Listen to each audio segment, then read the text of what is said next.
Hi everyone, I'm Kyle Bechet, and this is the AAF Exchange, a podcast from the American Action Forum, where experts provide clear, data-driven insights into today's economic and domestic policy issues. Welcome, and thank you for tuning in.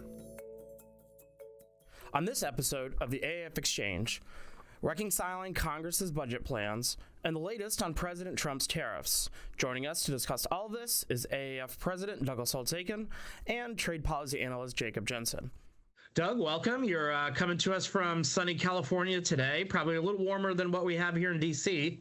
It is 63 and not at all sunny. It's I'm right on the Pacific Ocean in Oceanside, California, north of San Diego, and it's foggy. I can't see the building next to me. Well, it was 11 degrees when I walked to work this morning, so I think I think you're in a better situation for sure. Yeah, I left this morning too, and it's a big change. Kind of nice. Yep. All right, so Doug, tell us what's been on your mind. Well, I've been thinking about the PRO Act again. I didn't ever want to think about the PRO Act again. This is the Protecting the Right to Organize Act, an extremely pro-union piece of legislation. But it was brought back to my attention by the nomination of DeRamers as the Labor Secretary. And, you know, as a Congresswoman, Chavez DeRamer was one of the few Republican advocates for the PRO Act. And it's a surprising choice, to say the least. So we took another look at the PRO Act and reran the numbers, and Emmett Bowling has a nice paper on it, and it's a pretty dramatic piece of legislation. It would do a couple of things. Number one, it would get rid of right-to-work laws in the states. So big federal preemption of right to work. It's not something that a lot of people are going to be comfortable with. The second is it would reclassify a lot of independent contractors as employees, and in the process make them qualify for full pay and benefits. So with the stroke of a pen, all those workers become more expensive, but the stroke of the pen doesn't create any more money for them. So you get some real disruption of things. And it puts into place a very strong version of the joint employer rule, which is just a threat to the franchise model that's been so successful in the United States. So, and there is more about making it easier to unionize, but the basic flavor is one which is, I think, really counterproductive. If you want to be pro-worker, that's fine, but this is not the way to help workers. People who want to be independent contractors can't be. People who want to have the right to work choice don't get it. It limits workers' choices and opportunities, and that's not the way to go. Mm-hmm. Yeah, I caught a little bit of that hearing today, and that seemed to be like one of the big points that a lot of the members on the Republican side, at least, cared about. I mean, they brought up, the 26 states have right-to-work laws. Yeah. The voters of that states have decided, so they want those laws. And then I think one of the big things that struck me from Emmett's piece the other day, or the update to the PRO Act piece, was it would increase weekly employment costs by anywhere from 21.5 to 71.6 billion. And that's a lot. Yeah, that's real money. There's no doubt about it. And, you can dig underneath and look at all the people who might be affected, and something like $2.8 trillion of GDP would be put at risk by this. So, again, this is the kind of thing where I ask, what problem are we trying to fix here? Right? What is this the solution to? It looks to be all downsides in my view.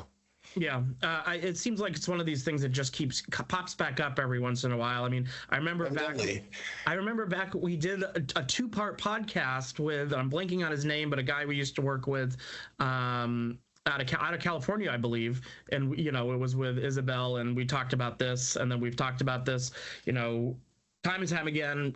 It seems like every couple of years it comes back up. That was the late great Michael Lotito, right? Yes. That was it. All right, let's turn to other news out there. So, we obviously the Congress is moving forward with their budget resolutions, the reconciliation process. Before we jump into the details of the House and Senate budgets, let's talk about reconciliation process. Walk us through what it is, why it's being used, and how its use impacts what Congress can and can't do in the budget process.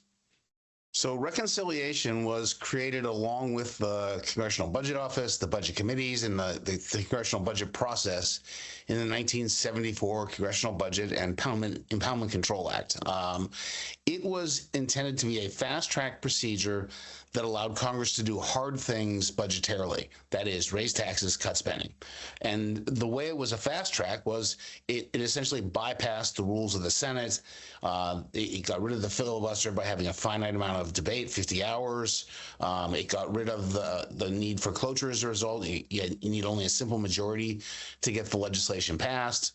And so it was intended to be this sort of way to do hard things and not have one person stop it. All fine and good.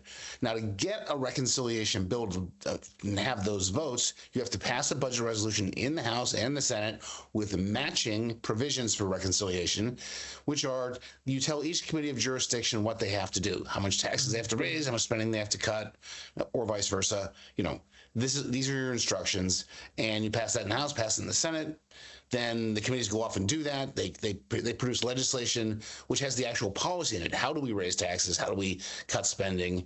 And they report them back to the Budget Committee. The Budget Committee assembles all these pieces, and we got a reconciliation bill. And then you vote in the House and the Senate, and off you go. There are some pitfalls along the way.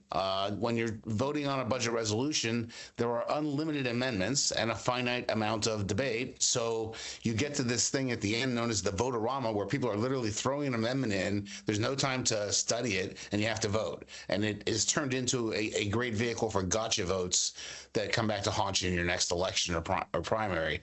So it has turned out that, number one, we don't do many budget resolutions because they have these bad gotcha votes in them. So you'll only really see a budget resolution now if they want to get reconciliation instructions. That only happens when you have the same party in the House and the Senate and they want to do it just with their votes. And then, and this is the most important recent development, what can be in the budget resolution or in the reconciliation bill to do budgetary things. And so the rules are that the elements be primarily budgetary in nature. But people want to put everything in there, and then they want the Senate parliamentarian who gets to decide this stuff to rule that it really is budgetary. So they tried to put an increase in the minimum wage in. The parliamentarian said, no, you can't do that. And this time around, the Republicans are going to try to put in some energy policy, which would be regulatory in nature. They're going to put in border policy. There's money there, but there's also policy there. And then taxes up and down. That's pretty straightforward. So we'll see what they can get into these reconciliation bills, and that'll be a part of the drama. Yeah, there was one other rule that I think Jordan outlined that I maybe wasn't as familiar with, and that was the Conrad rule, which I believe that's what is that? Create deficits using reconciliation. Right. So that's the 10-year budget window that you can't. So there are two rules. Sorry to interrupt, but there are two rules. The Conrad rule was in the 10-year budget window, you can't create deficits using reconciliation. It's supposed to do good things budgetarily. And the Byrd rule says you cannot create deficits beyond the 10-year window in reconciliation. And that is why the 2017 Tax Act is largely sunsetting, because it did, in fact, create deficits past the 10-year budget window. And the only way to fix that was to have provisions go away. So the Conrad rule is now gone. The Byrd rule remains. It was statutory they put it into the law. So that'll constrain things, no question about it. So that's the environment we're in. It's a very special process, and it allows very partisan things to get done. And if you list the most partisan things you've heard of recently, going back in time, there's the 17 Tax Act, there's the Affordable Care Act, there's the Inflation Reduction Act. I mean, all of those were done with reconciliation. Interesting. All right. So speeding up to this process, last week, the House and Senate budget committees each passed a budget resolution out of their committees, but there was significant difference between them. Right. Walk us through the two packages. So the most important thing is they're different. And in the end, they have to land on the same budget resolution. They are worlds apart one another. The Senate has a, quote, mini bill. It has just border security and energy provisions in it, no tax provisions whatsoever. And it can lose roughly $300, $500 billion, depending on how you look at it, in additional deficits over the next 10 years. Fairly compact. And largely non-budgetary in nature, and we'll see how that goes. Over in the House, we have the One Big Beautiful Bill approach, as the president named it, and it has tax and non-tax all in one package, and it can cut taxes by up to $4.8 trillion. But now they're talking about having $2 trillion of spending offsets. That number went from 1.5 when the budget resolutions were first introduced in committee to $2 trillion during the budget committee vote. So it's been moving a little bit as we've watched the process. Interesting. Yeah, I mean, so you alluded to this a little bit. How the House and the Senate need to agree. They need to be on the same budget resolution. So how do we get there? Good question. Just before I got on a plane and went to foggy California, the president sided with the House bill and said Republicans should support that. This on the very day that the Senate was going to begin deliberation on their bill. So I don't know what they've elected to do going forward, whether they're going to continue to introduce that on the floor and take votes and do the deliberation. I suspect they will. But either they go through with their bill and then do another one and they merge them up in the House, or the House bill comes over and they simply adopt it. I think is important. There are a lot of details that are going to be complicated. Mm-hmm. Yeah, I mean, one of the main details of this, though, one of the big differences is how they are going to do the TCJA. I mean, you know, the House has said that they want it to be a permanent. The Senate's probably, you know, a little iffy on that. How might that end up? So let's dive right into the weeds and drive the listeners crazy. So how do they get on the same bill? First question. Both are using the 2025 budget resolution. We're already in the middle of that fiscal year, and they would have the option going forward to do a 2026 budget resolution. So if the Senate decided to do this in 2 bites, they would have to do 2 budget resolutions. For them to get on the same page, I don't think they can now go backwards and amend the 2025 budget resolution. It is what it is. So they would have to get the House to agree to do the 2026 one in the same way that they are. I think that's a detail that needs to be worked out, and maybe standing down might be the right thing for the Senate as opposed to going forward. So that's sort of key piece number one. Second piece is the notion of permanence. It could be permanent if it doesn't create deficits beyond the 10-year budget window. How could you do that? Well, what the Senate would like to do is to use a current policy baseline. The current policy on taxes is the 2017 reform. And if you simply extended that for 10 years, you would be doing nothing new and thus creating no deficits, and it could be done permanently. Anything beyond just extending the 2017 Act, you would have to somehow offset. So the president did make a lot of commitments on the campaign trail for no tax on tips, no tax on overtime, no tax on Social Security, a long list. Anything like that came in, they would have to find offsets for it to be permanent. That's not where anyone is. None of the budget resolutions that are on the floor are using a current policy baseline. It looks to me like the Senate wanted to hold on to that option for a tax-only bill later in the year. The House has a current law baseline. Under current law, when TCJA sunsets, taxes go up by about 4.5 to 5 trillion, depending on who estimates it. And when you undo that, you create $4.5 to $5 trillion of deficits. There's no way they're going to come up with offsets for that. So there's no way the House approach gives you permanence. So there's a big difference in how they're doing it. Interesting. Okay. So, all right. That clears that up. So, okay, let's say that we either get on the One Big Beautiful Bill, we pass a budget resolution. What happens after we have the committees get their instructions? The committees then figure out how to meet their instruction. If their instruction is just create $4.5 to $5 trillion of deficits, they can just extend TCJA. That's change all the dates in the legislation. Done. If they're going to do more, they have to actually craft the legislative language to do that. And if they create more deficits than they're allowed to in their instruction, they have to start searching around in their jurisdiction for ways to offset it. One of the big offsets would be to repeal the tax cuts known as credits in the Inflation Reduction Act, tons of clean energy tax credits, all in the jurisdiction of the Ways and Means Committee. So when they start going past their allotted deficit creation, they can start offsetting with those IRA tax credits. Interesting. Well, and that'll be going on in every committee. People have different instructions. So financial services is supposed to reduce deficits by $1 billion. I don't know how they're going to do that. I don't know what's in the jurisdiction. I'm watching that eagerly. Yeah, I mean, energy and commerce has been the other one that I've seen quite a bit of. Yes. They'll have to do some stuff. So they have $800 billion, almost $900 billion in deficit reduction they need to do, and there's been a presumption by many that this means touching Medicaid. The president last night said Medicaid's off the table, so I don't know how they're going to get to 880. That's going to be hard.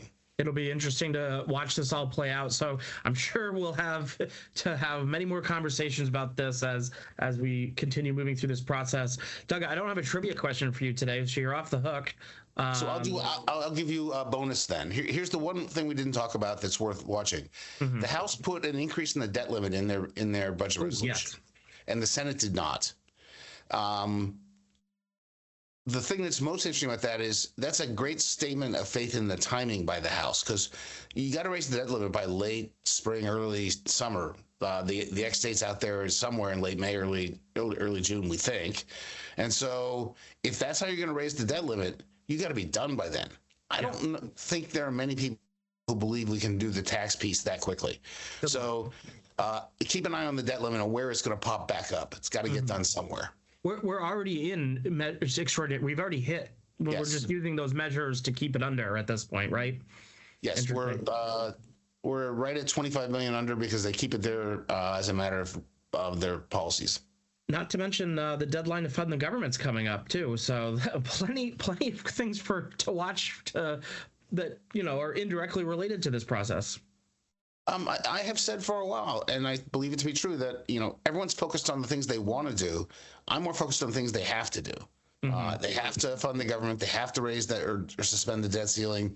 The clock's ticking on both of those, and they're hard things to do. And meanwhile, they're confirming nominees, and other stuff comes up. You don't always get to just do the reconciliation process. It has to fit into the other workload. Interesting. Well, Doug, thanks for taking some time on your trip out to California to talk to us about this. No sports talk today, but luckily there's not really much to talk about. The Steelers quarterback situation remains unchanged. See you next week. Talk to you soon, Doug. All right. All right, let's turn to tariffs now. Jacob, welcome back. Great to be back again. Becoming a frequent guest on this podcast. Seems like every week's a big week. Yeah, every week we learn more about this whole tariff agenda. Let's just jump right into it. The president announced a 25% tariff on global steel and aluminum products since the last time we talked. Walk us through the impact there. Yeah, so this was announced last week, I believe February 10th. It's set to take effect on March 12th, so about a month until these actually go into effect. The thing here that's different is this was done in the first term of Trump in 2018. There was steel and aluminum tariffs. This is kind of an expansion of that, and it's supposed to eliminate any exemptions for countries. So last time around, Mexico and Canada and a few other countries were exempted from tariffs, which kind of dialed down the overall cost. But this time around, no one's exempt. We'll see if that remains the case. Yeah, so that's just an across-the-board type situation. Right. And last time around, it was about a few $1 billion that were subject to tariffs. This time around, it's going to be about a couple 100% increase from that. What that has a serious impact on the economy. Right. It's going to be a huge impact for businesses mainly, since U.S. consumers aren't really importing steel and aluminum. Mm-hmm. What industries generally, maybe you just to bring it to the concrete, are most impacted by this? Well, one that I can think of is canned foods, anything canned, maybe bottles, Coca-Cola cans, things like that. Those are going to increase. Interesting. Yeah. All right. We also have these reciprocal tariffs that President Trump announced. He announced he will impose a reciprocal tariff on other countries. What is this about? Yeah, so that was, again, another big piece of news last week, huge news last week. What this means is if a country has a 10% tariff on U.S. imports, then the United States will match that tariff and put a 10% tariff on imports from that country. So it's just a kind of let's match whatever other countries do. So wait, is this, does that mean like, so when they have a reciprocal tariff in response to our original tariffs, that we're now going to add another tariff on top of that because they're reciprocal, even if they're reciprocal tariffs? It's possible. The main question here is it going to be a country by country tariff? So if the average tariff of a country is 10%, will our tariff on all their products be 10%? Or it'll be product by product. So some products might be 5%, others might be 2%. That's unknown, and that would be a huge headache for administrative. Just figuring that out for businesses would just be a pain, and time consuming for that matter. And it'd be huge costs from to the United States and U.S. consumers. It would almost triple the current average tariff of the United States if this went into effect. Yeah. Okay, so and then one thing that I think came out a few days ago is the president also suggested that we could broaden the scope of tariffs to autos, pharmaceuticals, and semiconductors. Right. What would the impact of these tariffs be? Yeah, so the United States obviously gets a lot of these products imported. About $200 billion in cars, $150 billion in medications and vaccines, and another $50 billion in semiconductors and circuits. So that's hundreds of billions of dollars just right off the bat. And a 25% tariff, that's looking at around like $60+ billion in additional annual costs to consumers. Yeah, so I mean, that's just an astonishing. All three of those put together, I mean, that's just going to have a major impact on the economy, and especially as we're trying to continue to still fight inflation and all the other things we're trying to do. And it's unclear if it's going to happen anytime soon or if it's going to happen sometime in April. I can't imagine that the lack of clarity on when these go into effect has to make businesses happy. Yeah, I mean, there's already companies that are starting to preemptively raise their prices. Just in anticipation of this? Wow, so it's already having an effect even though they're not even there yet. Right. Wow. All right. Well, Jacob, thanks for joining us to talk about this. I'm sure that we will continue this conversation going forward as we learn more and get more certainty on all these issues. Great. Can't wait to be back. I hope you enjoyed this conversation. Tune back in for our next episode where our experts will provide clear, data-driven insights into today's economic and domestic issues. I'd also encourage you to check out any of the links in our show notes and also follow us on social media to learn more about AAF. Don't forget to subscribe on iTunes, Spotify, or Google Play.